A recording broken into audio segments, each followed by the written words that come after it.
RotoGrinders. Welcome to the DFS pregame show here on RotoGrinders. I'm Jordan Cooper, a.k.a. Blender Ed, Blender HD, if you want to follow me on Twitter. And it's Tuesday, November 22nd. And it's kind of toss-up Tuesday, maybe a shorter show. I don't feel too well. We got World Cup soccer. I can talk all you want about soccer if you need some advice how to build your DFS lineups on Draftkings. We've already had a big slate yesterday, 100K to first. Now there's 20K to first today and tomorrow, and pretty much for the next 2.5 to 3 weeks as the World Cup is on. It's on TV. You can watch it. It's on Fox right now. But give me those thumbs ups. You know how much I love those. In the morning, hit that thumbs up button, hit the like button, hit the subscribe button, hit the notification bell. Good morning, DFIC. Good morning, Wataz. Good morning, Doug Montgomery, Suki Singh, Bark B, Joe Mack, Kickstart, Pierre Doda. Good morning. It's kind of a toss-up. It's up to you guys in chat. Okay, this show will pretty much go as long as there are questions and comments in the chat.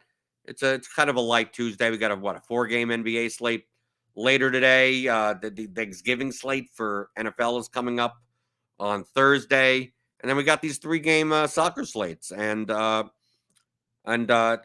did not have the Tunisian keeper. And I only play like 6 lineups. Typically, I play primarily cash games. Then I play like a 555 lineup, and then I typically play like 4 large field lineups or for the king of the pitch qualifiers or stuff like that. So I did not have the Tunisian keeper in my lineups. He scored 15 for like 3,800. Not saying that he's going to be necessary, but you're in a good spot if you got him.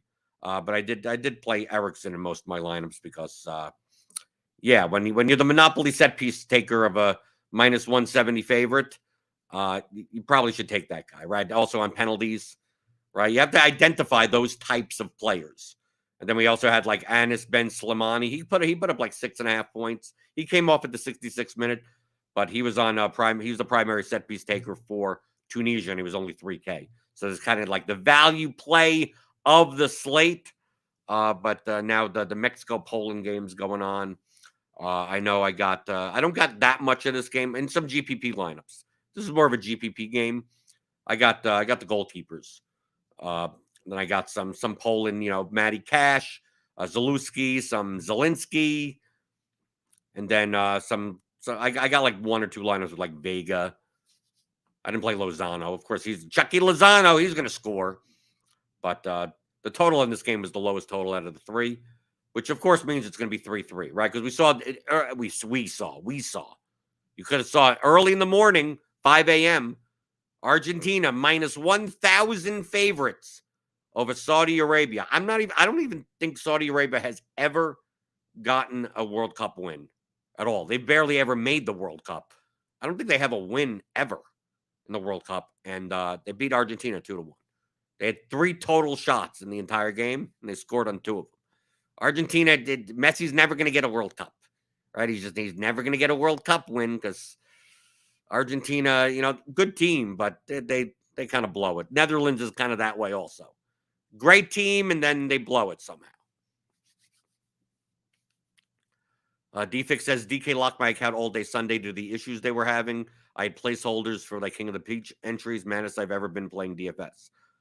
Because of what's been going around as far as, the hacking or someone, stealing passwords or whatever.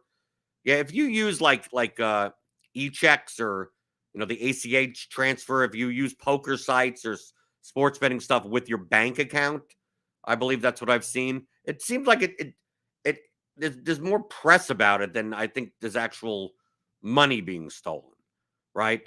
And I think that DraftKings or FanDuel or whoever will take care of you if that ends up happening. Change your passwords. Turn on 2-factor authentication on your DraftKings and your FanDuel accounts, or your Yahoo accounts, or wherever, just to be safe, right? You don't want people logging in, changing the bank account information or whatever, and then taking thousands upon thousands of dollars. T-Mac has a question. Good morning, Blender. You mentioned last week that soccer was similar to hockey, that it was a linear sport. I'm not sure what you mean by linear sport.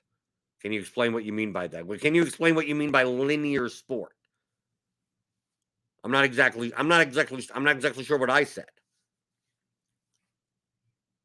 Soccer is more similar to hockey, where most of the ceiling points are high variant, was goals and assists, while the peripherals, depending on the type of player, will be more normally distributed.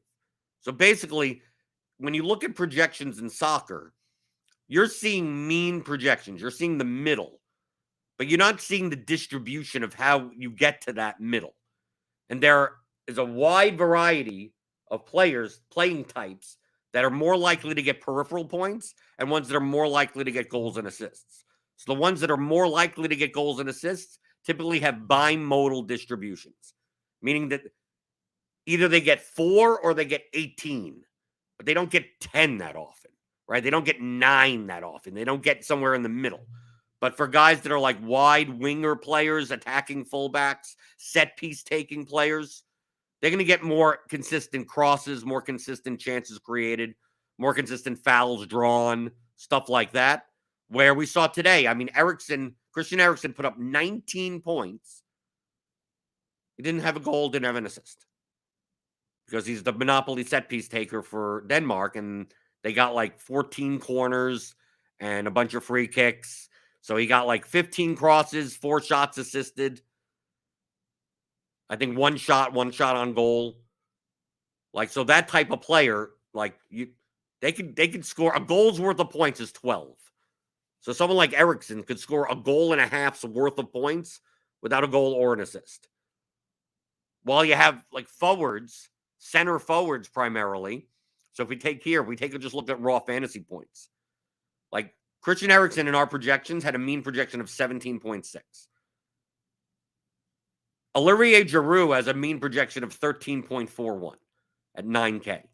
Now, Olivier Giroud is a center forward. He's not going to be having the ball at his feet, dribbling around people. He isn't going to be crossing the ball in. He's going to be the one getting the end of the cross. He's going to be in the center, right, trying to get his head on the ball or his foot on the ball. So he's not going to be touching the ball that often. He's going to be touching the ball close to goal, though. So maybe Giroud has 2 or 3 shots, but he's not going to really get any. He's not going to be in position on the field to get crosses. He may have a foul drawn. He may end up committing 2 fouls also.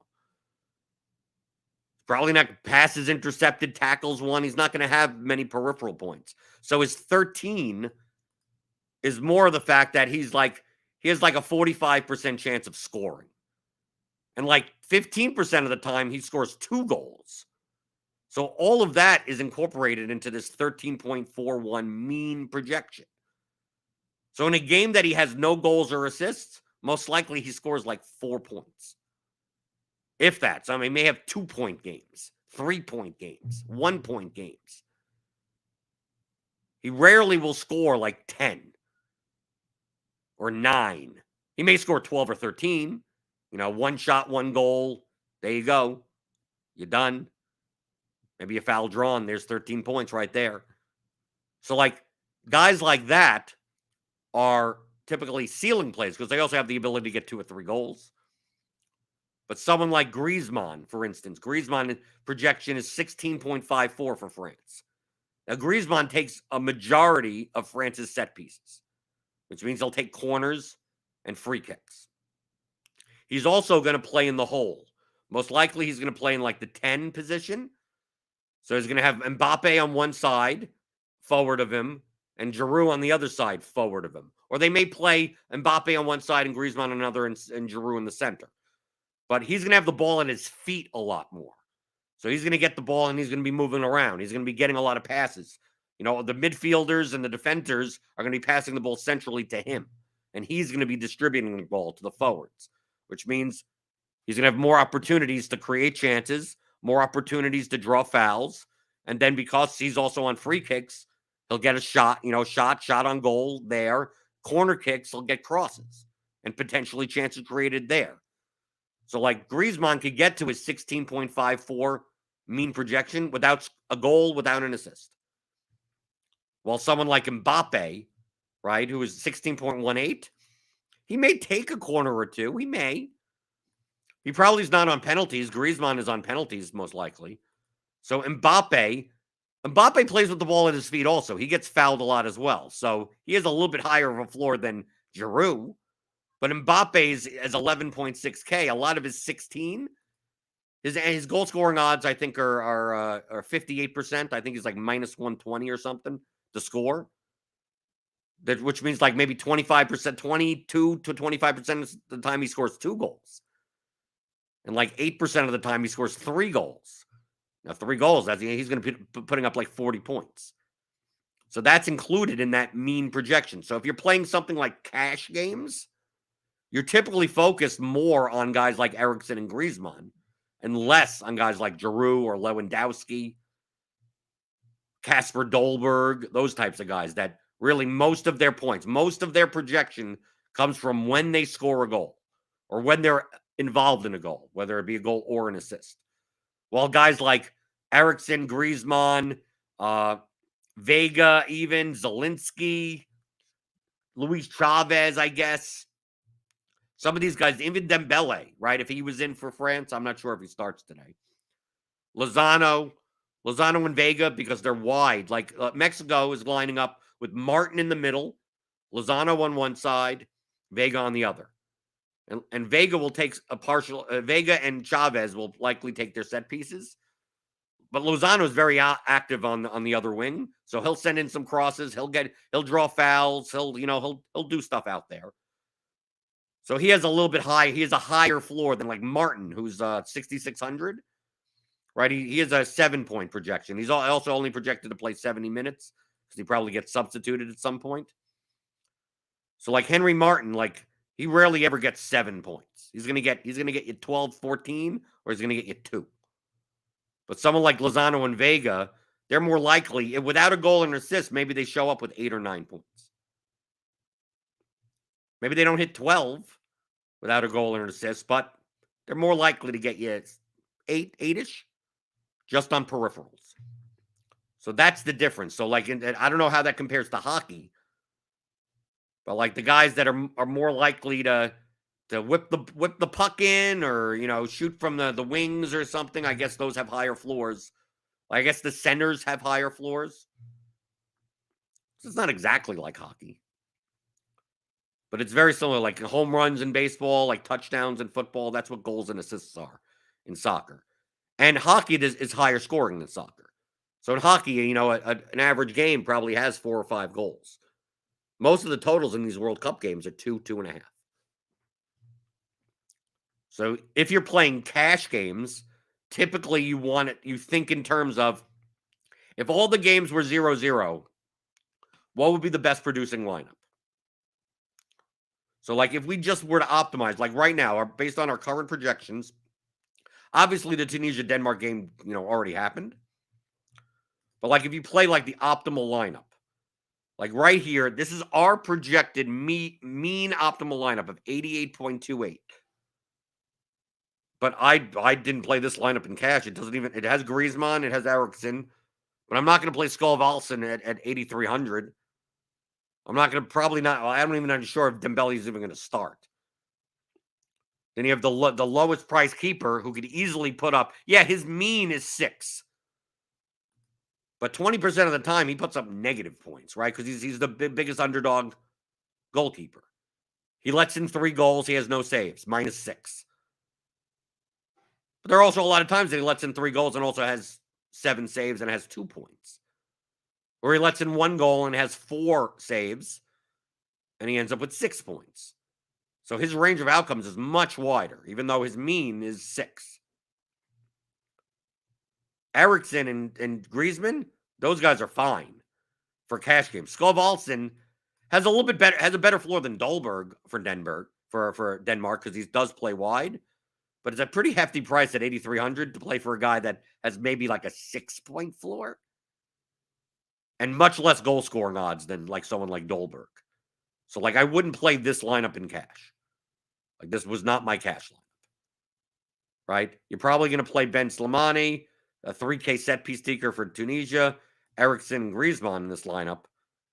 We may play one of the 2 Tunisian wingbacks at very cheap 3K, but you probably wouldn't play these all together. So once I take out like Skovalson, I go, okay. Now I get this. And now I get a 6.1K Molly, who's a high ceiling player, but do I really want to spend 6,100 for a guy that realistically has like he has the best floor of all defenders, but at 6,100 may not be worth it in this lineup. Same for Pavard. France doesn't really cross that much, so 5,200 for a fullback on France may not be worth that much. Let's see if I could get Mbappe in here.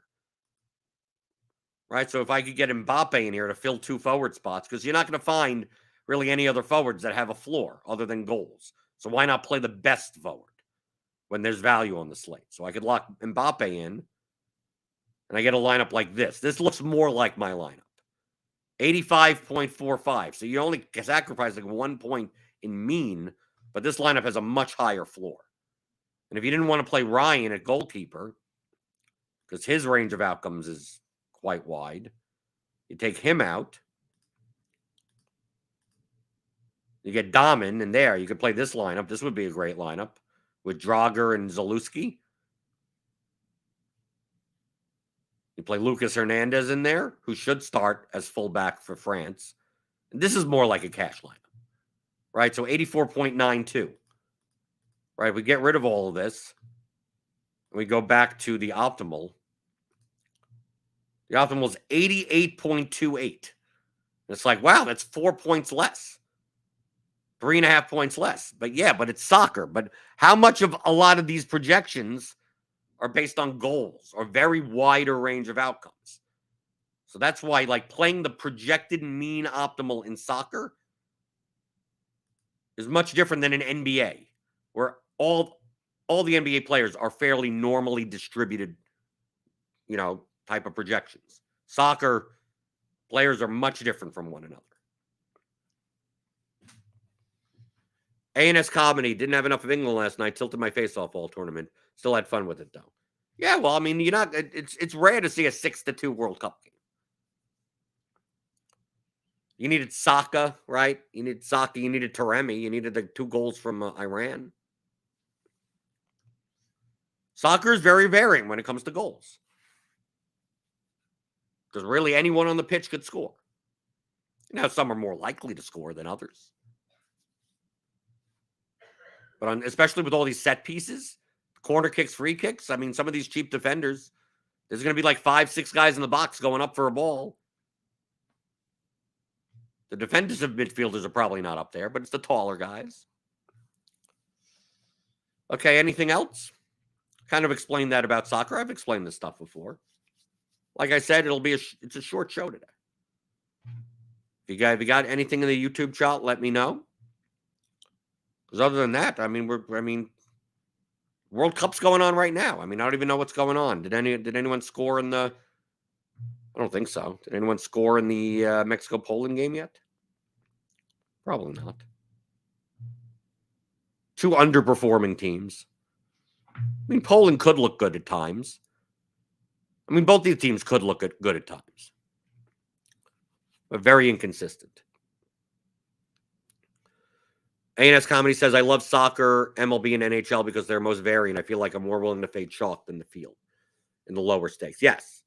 I would still remember the high floor players are still good in GPPs. Like Eriksson and Griezmann today. Like, dude, if they get on the score sheet, they could put up 40 points because they may be getting 15 to 20 just on peripherals. So those are the people that you don't necessarily fade. It's more of the high-priced goal scorers. Try to get a goal cheaper. So if a lot of people are playing Mbappe today, maybe play Giroud for what? 2,600 cheaper on the same team.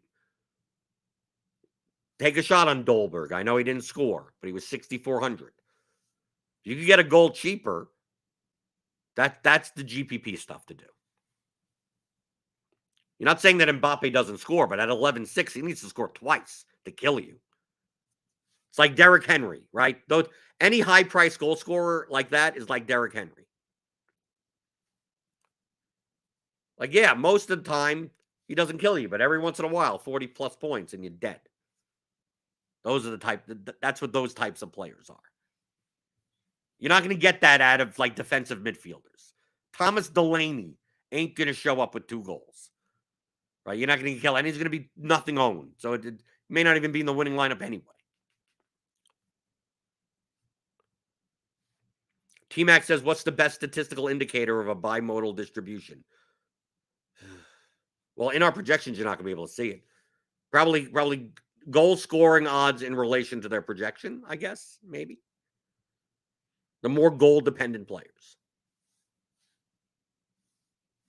Because then you also have defensive midfielders that they're normally distributive, projections, but they just don't have a ceiling. Like if you're gonna play, like I mentioned, like Delaney, right? Thomas Delaney, 6-point projection. That 6-point projection is pretty normally distributed. He will get somewhere, but he'll get around 4 to 8. Like that's his upside. His upside is like an assist, maybe. He's going to rarely score. He's going to rarely assist also. So, like, as a defensive midfielder, like, your floor is like 2 or 3, and your ceiling is like an assist with that. I mean, you're not going to be in the box often.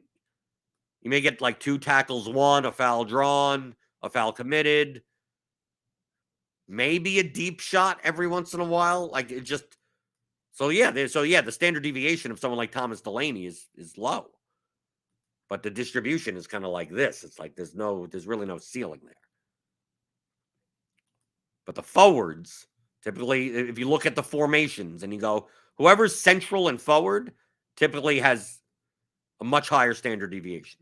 They're much more likely to score, but when they don't, they really don't do anything else. ANS Comedy asks if I'm playing any Showdown. Not currently. Towards the end of the group stage or whatever, maybe I'll play like the late Showdown. And obviously when we get to the knockout stages, there'll be much more Showdown contests. I prefer the classic slates.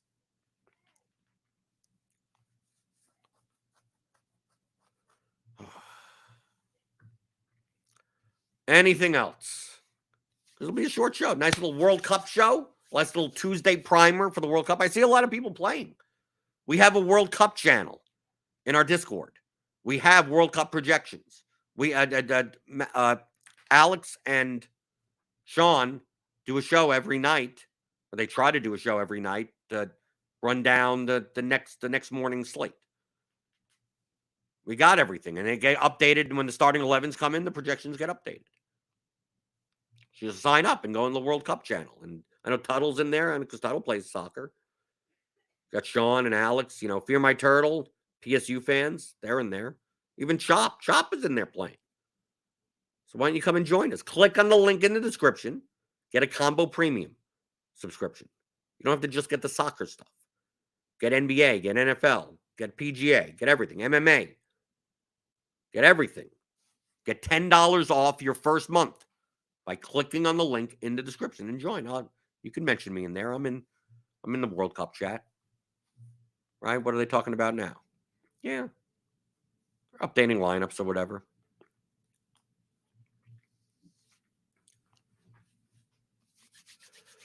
Okie doke. I'm not feeling that well, so maybe I'll just get out of here. Right? I'll lie on the couch, watch some soccer. Right? Got to make my lineups for tomorrow. Tomorrow, Spain is a big favorite. I mean, all 3 of them are pretty big favorites. I mean, we got Germany is minus 200 favorite. We got Belgium is a minus 200 favorite. And then Spain is a minus 700 or so favorite over Costa Rica. So expect tomorrow, you're going to be probably going to be playing Kevin De Bruyne for Belgium. You're probably going to play maybe Kimmich for Germany. And then you're going to kind of find some Spain players to jam in. Maybe Pedri or Alba. Depends on who they start. Probably I'm assuming Pedri at 4,300 is going to be very popular, especially if Sarabia is not in the lineup. Right? If Sarabia, Pablo Sarabia, if he's not in the lineup, you're going to play Pedri at 4,300. I'm pretty sure. And then you have to choose one of their frontline players, right? Between like Torres or Morata or Fati. I don't know who they're going to start up there. That's what it's going to look like tomorrow. And maybe you even play, if Batshuayi starts for Belgium, he's 6,100 at forward, and forward position kind of sucks. I mean, the forward position in soccer is the lowest floor position because it's mostly guys that just score goals. So it's often hard to find guys that have like high floors at forward. So that's why you take advantage when you can. When Griezmann is forward eligible, you take advantage of that, right? You go, okay, I can fill a forward spot with a guy that doesn't need a goal to get the points that I need. Grant Brown asks, when are you making lineups? The night before or during the first game? Now, typically I make like a dummy. I make a dummy cash lineup based on projected 11s the night before, but I don't make any tournament lineups. So if I have 6 lineups, if I have a cash lineup and 5 GPP lineups, all I'm doing is making a dummy cash lineup, like, oh, based on projected 11s, I think this looks like a good cash lineup, and then I'm just changing the goalkeeper for the other ones just to keep them saved. I don't actually make GPP lineups until the starting 11s for the first game come out. You don't know. What's the point in making any choices until then? Then once that happens, then I decide on my cash lineup, and then I build my GPP lineups. And then also have to plan ahead for, the starting 11s for the next 2 games. Planning ahead, like, okay, I want Lucas Hernandez at 3,700, but most likely he starts at fullback. Varane is not going to play. I'm assuming Lucas Hernandez will play fullback for France, but maybe he doesn't. But then I have to plan for that. I go, okay, now I have a 3,700 spot, and I have nothing in there. So do I have to leave money in order to play someone else? Do I have to move it around? And you have to make those types of choices. So I'm thinking about that in GPP lineups. And then depending on the results of the first game, then I start swapping. Oh, this lineup. Oh, like I had a lineup this morning with Skov Olsen and Dolberg in it. Garbage, right? Dolberg at 3 points, Skov Olsen at like 1.5. So it's like, okay, I can't play France in this lineup. Like I had Griezmann in that lineup. And I'm like, nope, gotta get rid of Griezmann. Right? It's like, okay, I guess I'm playing Poland. Right? I guess Australia is something you gotta get a little off the board. Because you're down so far in that lineup. Because you spent 8,300 plus 6,400 on 4 points. So you got to plan a little ahead for that. But yeah, I don't make lineups until I set my alarm for 7:15 in the morning. Right, the lineups have already come out 15 minutes earlier than that, and then that's when I make my lineups. A&S Comedy says I don't really follow soccer, so the ownership is throwing me off. It's hard to project ownership. It's hard to predict ownership in World Cup soccer because there's so many new people playing. If anything, go by. If the players project well, if they have high anytime goal scoring odds, they're probably going to be high on. So basically, if they have a good point per dollar projection in our projections, right, on lineup HQ, or they have a high raw point projection or high anytime goal scoring odds, those are going to be the higher owned players. And some of these players aren't even owned enough. Ben Slimani was like 40% in my double ups. Eriksson was only 60% of my double ups. 60%. If this was an EPL slate, he would have been 90% in cash games. Why? Because it's more regulars playing EPL. I mean, there's a lot of new people playing soccer DFS. So the projections for ownership could be anywhere. Like, I don't know. I don't even know what Lewandowski is because Lewandowski was not a good play today. Depending on his ownership. If you tell me Lewandowski today is 7% owned, I would play him. But I have to expect with new people and they see his name, if they could recognize his name, it's like he's going to be 20% owned. But in comparison to the other guys in that range, like Lewandowski for Poland is much different than Lewandowski for Barcelona or Bayern when he played for Bayern, right? It's not that the Poland is nowhere near as good as the club teams. Yeah, Grant Brown, I agree with you. Cash seems soft for the World Cup at lower stakes. That would be correct. A lot of new people playing and also people that like maybe just play a projected, like you'll see people that played. I saw people with Skov Olsen and Dolberg in cash, in head-to-heads. Like playing $109 head-to-head with Skov Olsen and Dolberg in your forward spots. I'm like, what are you doing? Like, thank you. And if they score goals, then hey, I get beat. Okay, so run me down. I'm gonna play Eriksson. Right? I'm gonna play Griezmann. I'm gonna play Ben Slimani. right? I'm going to play a cheap defender. I'll play Mbappe in the other forward spot, and you run me down. Just run me down. There's value on the slate. Why are you playing mid-price guys that have, like, no floor also? So that's why, like, just going by the point per dollar projections, it's perfectly fine. If you played one of the Tunisian wingers in cash, that's perfectly fine. If you played Simon Scher in cash or Glick or someone to punt, I think that's fine also. If you played Krakowiak as a punt at midfield at 3,500, that's okay. But you probably shouldn't have been playing Skov or Pavard or Molly in cash in those constructions, because then you can't get up to Mbappe. And there's really no forwards worth of crap on this slate. Like, if you take a look, point per dollar wise at forward, the best point per dollar plays were actually the Tunisian forwards. If you were going to punt, if you were not going to play Mbappe at forward, you should have played one of the Tunisian forwards and not Dolberg or Skov. And it's hard to play in Dembele without even knowing that if he's even going to start. At $8,400, and then you have no swaps. You have no who you swapping to.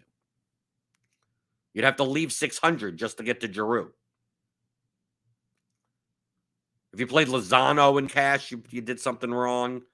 Or Lewandowski definitely did something wrong. Or Henry Martin. That's what I mean. The forward spot, a lot of times, it's hard to fill for cash games because it's like, oh, they're all goal dependent. I got to get lucky. Either when most of the forwards are goal dependent, you typically want to either go way up or way down. Go get the guy that's the most likely to score a goal, or you're punting. So someone that can maybe just score 4 points, and then you upgrade all your other positions. That's why going by just this mean optimal projection, like for soccer, the standard deviations are too wide. And you could say the same for baseball as well. You end up playing, I play 5 guys that either hit a home run or strike out, but don't do anything else. Have horrible, like 4 at bats, 0 points, unless they hit a home run. Do you want like 6 of those in your cash lineup? Probably not. Similar type of thing here in soccer. Okay, so that about covers it. Give me those thumbs up buttons on your way out the door. Give me the thumbs up button. And no, Grant Brown, I don't think you screwed up by playing 3 offenders on this slate in cash games. It was viable. It was viable, Grant. Perfectly viable. Did I do it? No, but it's viable. You're playing guys in that range anyway. So hit the thumbs up button. Hit the subscribe button. We got NBA. We got NBA stuff later today on the channel. Hit the notification bell to know all about it. 4-game slate. We got Thanksgiving stuff coming up for NFL. 3-game slate there. But then, of course, Friday, when Friday comes around, there'll be all the stuff for the Sunday slate. So it's kind of a quick turnaround for NFL. A quick turnaround for me. No MMA this week, though. So I get a little time off there. And we'll come back. We'll come back tomorrow. Wild Card Wednesday. I guess tomorrow we could talk about the Thanksgiving slate. Yeah, we'll talk about NFL Thanksgiving slate tomorrow, because obviously there'll be no pregame show on Thanksgiving on the 24th. But we could talk about the Thanksgiving NFL slate. 3-game slate, a little bit softer pricing, right? How do you approach that, especially for large field GPPs? I'll take care of you tomorrow. So leave that thumbs up. Hit the subscribe button. And I'll see you again tomorrow. Or answer your strategy questions for DFS. The DFS strategy questions. Right? Or any strategy. For anything. Strategy for anything here. Monday through Friday, 11 o'clock Eastern. On the DFS pregame show on RotoGrinders.com.